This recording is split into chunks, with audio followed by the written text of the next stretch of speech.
All right, welcome to the deep dive. We're all about getting to the heart of things, right? Cutting through all the clutter, the endless books, the mountains of research, to bring you those core ideas you really need. Exactly.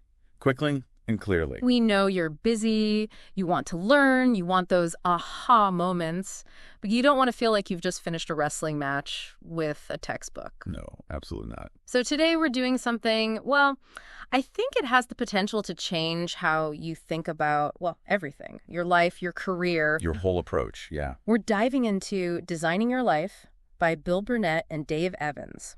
These guys are fascinating. They come from Stanford with backgrounds in product design and management consulting. And get this. Okay. Dave actually created this incredibly popular course called How to Find Your Vocation, also known as Is Your Calling Calling? I love that. Is your calling calling? Catchy, right? Yeah. And their work really came about because they saw so many, well, brilliant students kind of hitting a wall after graduation. Yeah, that what now moment. Huge, right. Oh, absolutely. So for you, our listener, maybe you're thinking about a career switch. Maybe you're searching for like a deeper sense of purpose, or maybe you're just curious. Always a good thing. This deep dive is for you. We're cutting through the academic jargon. We're getting straight to those practical, usable insights. Yeah. The stuff that makes you go, oh, I get it now. The click moment. I love it. So, mission for this deep dive. We're looking at how the power of design thinking, something usually used for products and systems. Right, like physical things. Yeah. How can we use that for something way more personal, way more complex? Designing a life you actually love. A life that's full of meaning, joy, all that good stuff. Makes sense. So one of the first things Burnett and Evans tackle is this question we've all been asked since we were like 5 years old. What do you want to be when you grow up? And they start with a story about a student named Ellen. Yeah, Ellen. She loved rocks. Yeah. I mean, truly fascinated by them. Like rock enthusiast. Total rock enthusiast. Yeah. So she majored in geology. Made sense, right? Parents were thrilled, solid career path, all that. But then graduation happens, and Ellen finds herself back home doing the same odd job she did in high school. Oh, no, not the plan. Not at all. And the thing is, it wasn't that she lacked skills. It's that she realized, I don't actually want to be a geologist. Oh, I see. The choice was almost accidental based on a childhood interest. And now, well, she felt lost.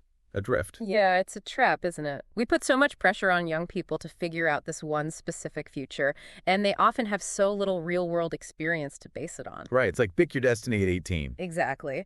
But the authors, they offer this really cool shift. Instead of asking, what do you want to be, they suggest we ask, who or what do you want to grow into? It changes everything. Yeah. Suddenly, it's not about this fixed endpoint. Right. It's a journey. It's about development, about change. Life isn't about finding this one right answer. Yeah, it's a process. It's constantly evolving. And that's where life design comes in. It's a structured approach, like a designer would use, but for your life. So it's not just figuring out what you want. It's about how you actually create a life you actually enjoy. How you build that life. I like that. So how do we actually do life design? Burnett and Evans, they introduce 5 key design thinking mindsets.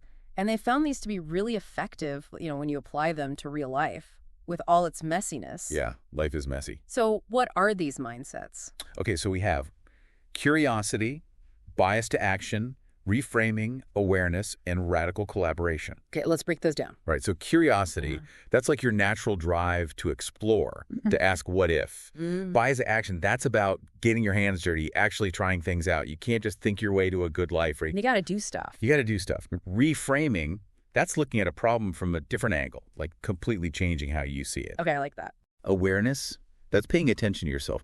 What energizes you? What drains you? Understanding those patterns in your life. And then radical collaboration. That's realizing we don't design our lives in a vacuum. We need other people, diverse perspectives. That's where the magic happens. I love that. And these aren't just, fluffy, feel-good ideas. The authors actually say their life design course, it's shown some pretty amazing results, statistically significant results. Yeah, people are challenging their limiting beliefs. They're coming up with new ideas. It's powerful stuff. Really is. And it's important to remember, for you, the listener, this is personal work. But the principles, they're grounded in solid methods. Right. The authors give you the framework, the tool. But the insights, they come from you, your own exploration. And there isn't one right version of you out there. Yeah, no cookie-cutter solution. No. There are many paths, many ways your life could unfold. Life design is about exploring those possibilities, trying things out. Makes sense. So in any design process, one of the biggest challenges is figuring out the real problem you're trying to solve. And in life, well, that can be really tricky. Burnett and Evans talk about wicked problems.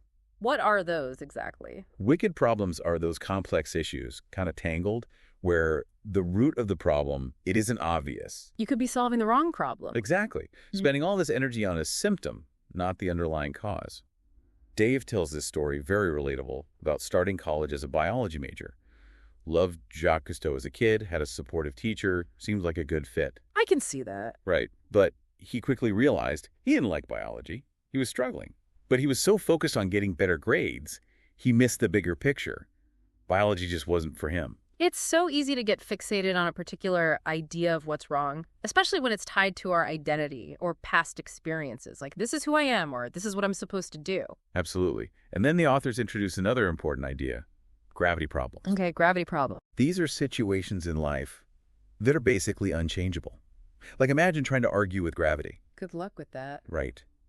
In life design, these might be beliefs like, artists never make a living, or my family expects me to take over the business. Those can feel so heavy. They do. Right. They're like these ingrained societal narratives or external pressures that feel impossible to shift. So the key takeaway here is, if it's not actionable, it's not a problem. That's a great way to filter, where to put your energy. But how do we know if it's a wicked problem we can tackle or a gravity problem we need to just accept? The difference is action. Even with a wicked problem, something complex, there are things you can do. Investigate, try different approaches. With a gravity problem, you're pushing against a wall. You're stuck. So it's about knowing when to shift gears. Exactly. The authors give some good examples of reframing gravity problems. Someone who can't find a job after being unemployed for a while, they might feel like, no one will hire me. That feels like gravity. Yeah, I can see that. But they can volunteer, showcase their skills, change that perception. Or an aspiring doctor overwhelmed by the years of training. That might feel like gravity. It's just too much. Right. But they could explore related fields like physician's assistant, different time commitment, same basic idea. So for you, the listener, think about what frustrates you. Are you trying to solve something when maybe you should be redirecting your energy? Towards something you can influence. Exactly. I like that. So we avoid burnout. We feel more empowered. Now, to even begin to untangle these problems, explore solutions, we need to know ourselves. Burnett and Evans recommend the Good Time Journal. Tell us about that. The Good Time Journal is deceptively simple. You track what engages you, where your energy comes from. Like a diary, but for your energy and engagement. It has two parts. Yeah. An activity log, where you write down your activities and rate your engagement, like how absorbed were you, and your energy, did it energize or drain you? Okay. And then reflections, where you step back, look at patterns, insights, surprises. So it's more than just, how was your day? It's about the specifics. Yeah. What fuels you, what depletes you. The book has great examples of how this works. Oh, tell me about those. So Bill, one of the authors, he used the journal and found that coaching master's students, something he enjoyed, was actually draining him. Interesting. Yeah, so he changed his approach, made it more sustainable. Then there's Michael, a civil engineer, felt unfulfilled in his job. A lot of people can relate to that. Oh, yeah.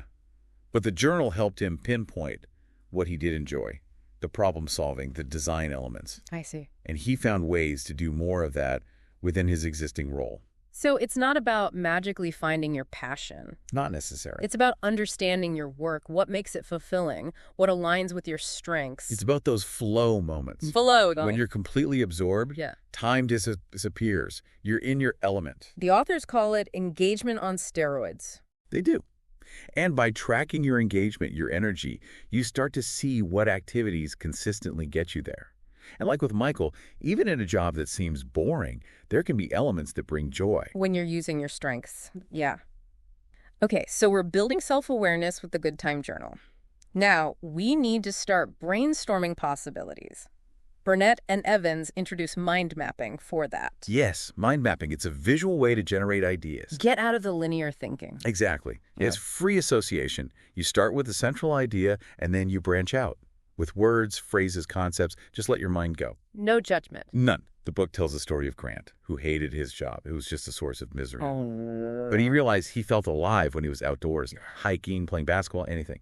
So he started mind map with being outdoors in the center. Okay. And he branched out.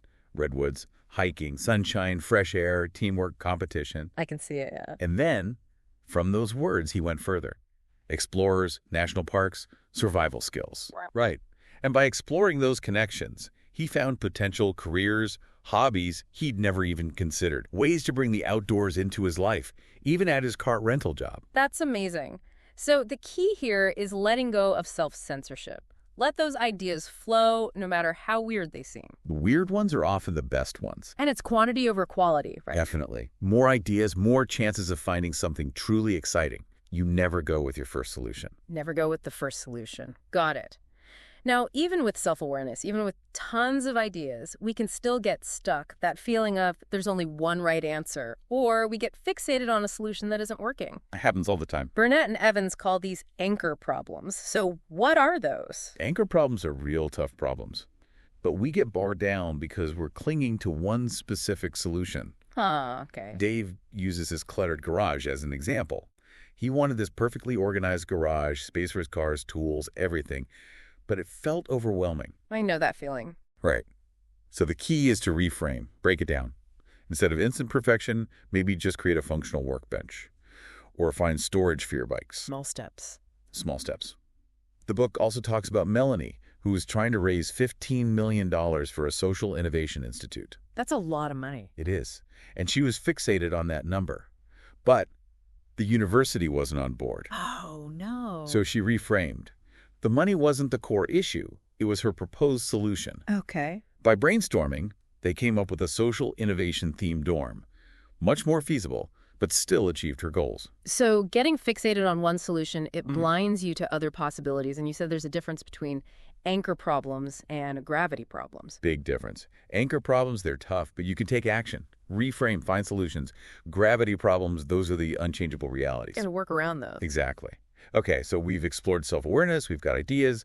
Now we need to actually explore those ideas. And for that, we have Odyssey plans. Ooh. It sounds fun. It does. It is. You design 3 different 5-year plans for your life. Okay, 3 different lives. 3 different lives. Life 1 is your current path, what you're already thinking about. Life 2 is what you do if life 1 was impossible. Like your industry disappeared, your dream job vanished. Wow. And life 3 is the dream life. Money doesn't matter, image doesn't matter, pure joy and fulfillment. I love that. It's like sketching out alternative futures. Then Dave mentions this MBA student who was convinced consulting was his only option. But this exercise, it opened his mind. It does that. It pushes you to think bigger, to consider different possibilities. Right. And remember, it's just 5 years. You're not mapping out your whole life. Just what's next. Exactly. Yeah. And by visualizing these paths, you see what excites you, what challenges might come up, what you need to explore. Makes sense. So Odyssey plans, they help us visualize, but how do we go beyond just thinking about it? We prototype. Prototyping. Yeah. Just like in design. Yeah. You ask questions, you gather data, you try things out. Low stakes, so it's not all or nothing. Okay, I like that. There are 2 ways: life design interviews and prototype experiences. Life design interviews are basically conversations with people doing things you're curious about. Not asking for a job, but learning their stories, their day-to-day reality. Prototype experiences are about doing, volunteering, taking a class, shadowing someone, getting a feel for it. The book really stresses that life design interviews are about stories, not job applications. And it tells Kurt's story. Sent out tons of resumes, no luck. Then he did 56 life design interviews. 56. And he got 7 job offers, including his dream job. Amazing, right? Shows the power of this approach. By shifting his focus, he learned about different fields, he tapped into the hidden job market, he built connections. So it's not just about the information. It's about the relationships. And the authors reframe networking as asking for directions, much less intimidating. It is.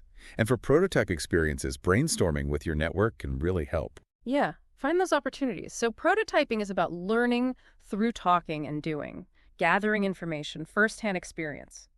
Then we need to make a choice. Burnett and Evans have a 4-step process for that. All right, 4 steps. Gather a range of options, which we've talked about. Yep. Narrow down the list to your most promising choices. Yeah. Actually, make a choice, commit. The hard part. And then let go of the unchosen options. Move forward without second guessing. Letting go, that's tough. We tend to dwell on the what ifs. The authors even mention the jam study. Too many choices can actually make us less satisfied. It's true. We get paralyzed or we choose, but we're not really happy.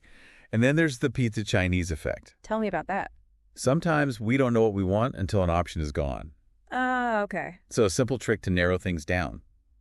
Start crossing options off your list. Just eliminate. Exactly. And when making the choice, it's not all logic. The authors talk about discernment. Okay, discernment. It's using more than just your head. We often focus on the cognitive, the logical. But we also have emotions, intuition, even spiritual and social ways of knowing. Listen to your gut. Notice your body's reactions. Seek wise counsel. So it's a holistic decision. Head, heart, gut. Exactly. Now, throughout this whole process, there will be setbacks. Things won't go as planned. That's life, right? It is. Yeah. So we need to build failure immunity. Okay, failure immunity. It's about resilience. It's not about avoiding failure. When you're experimenting, you're going to fail. It's about reframing it as a learning opportunity. Yeah, a personal attack. Right. And they have this failure reframe exercise. Tell me about that. It's 3 steps. Log your failures. Categorize them. Yeah. Was it a screw-up, a weakness, a growth opportunity? And then the most important part, what did you learn? Extract the lessons. Exactly. Failure becomes data, not a judgment. And this ties into the idea that life is a process, not an outcome. The authors talk about finite and infinite games. Okay, explain that. Finite games have rules, winners, losers. Infinite games, the goal is to keep playing. I see. Life design is an infinite game. It's about becoming more yourself. Setbacks aren't defeats, they're part of the journey. The book shares Reed's story. He faced career setbacks, even cancer, but he kept this mindset. Amazing. So it's about the journey, the lessons, the constant evolution. Now, we focused on individual exploration, but the authors are big on radical collaboration, having a life design team. It's essential. Life design isn't solitary, it's a communal thing. Your team is 3 to 5 trusted people, supportive friends, mentors, people who offer diverse perspectives. So you're not alone in this. No. You act as the facilitator, bringing the team together. Mentors are especially valuable. They offer guidance, help you reframe, but be a good mentee, be respectful, be proactive. And then there's the broader life design community, connecting with people who share your values. It's about belonging, shared purpose. Exactly. So we don't have to figure this out alone. Now, the book also talks about living a well-designed life, going beyond the idea of balance. Because balance can feel elusive. It can. It's often unrealistic. They say, ask yourself, how's it going in different areas? Health, work, play, love. Okay, checking in. Checking in. A well-designed life isn't something you achieve. It's an ongoing project. Keep using those 5 mindsets. Curiosity, bias to action, reframing, awareness, radical collaboration. And they share stories at the end. Ellen, Janine, Donald, applying these principles to real-life transitions. Real people, real challenges. It's inspiring. So to recap, life design, it gives you a proactive framework. Based on design thinking. You take control. You create a life that resonates with you, that brings you joy. You do this through self-awareness, exploring options, experimenting, making thoughtful choices, building resilience, and collaborating. A lot to unpack. It is. So listener, think about what resonated with you. Maybe the good time journal, maybe reframing problems, maybe building a team. The book is full of try stuff exercises. Pick one, explore it. They're in the book. They are. And as we wrap up, here's a final thought. Building on the book's ending question. Knowing what we know now, about embracing the process, about learning from everything, what small experiment will you try this week?